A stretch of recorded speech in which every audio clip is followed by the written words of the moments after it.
So, LeafSpy Pro main page. I'm recording this showing on an Android device, but iOS is basically very similar. This is the page that a lot of people show and a lot of people like.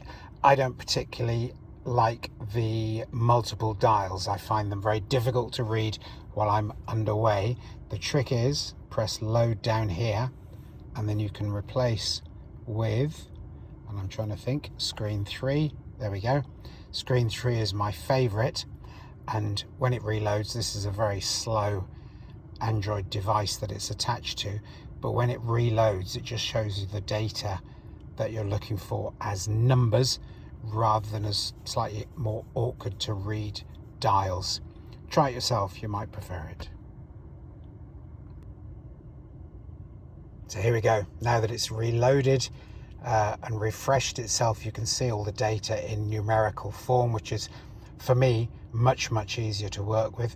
It also shows you live what your heating HVAC is doing too, which can be helpful. Rather than having to stab buttons on the screen, you can just have a look and see what LeafSpy is showing for you.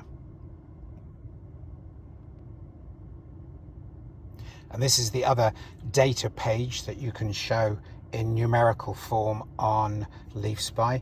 Down here you can actually switch it to show your tire pressure sensors if you've got them fitted. This car doesn't, so it just comes up with nothing, but I'm happy showing the temperatures. I like to have it set on the distance to low battery warning, which is 3.8 kilowatt hours, which obviously driving slowly could still give you 40 kilometers of range. The T here will show me the consumption for the trip. The watts here shows me what's being consumed by the battery in total and by the systems that are running.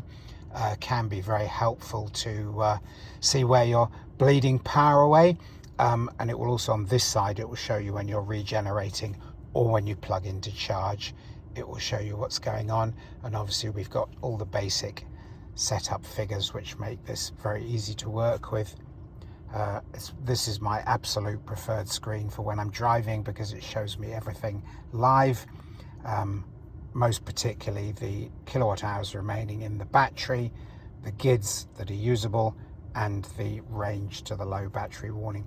You can just tap on these to change them as you like, and it's the same with this. So you can change to C for constant, I for instantaneous from memory. I might be wrong on the constant, not quite sure what these other ones are, but the very helpful help section within, here we go, about and help within LeafSpy has in here, application help, has a massive great big folder of information and help. I'm not going to wait for this clunky old unit to load up so that you can see it when you need some help. There we go, it's just loaded up now, and it's crashed because this is a clunky old Android unit, but it's done the job to show you where we're at.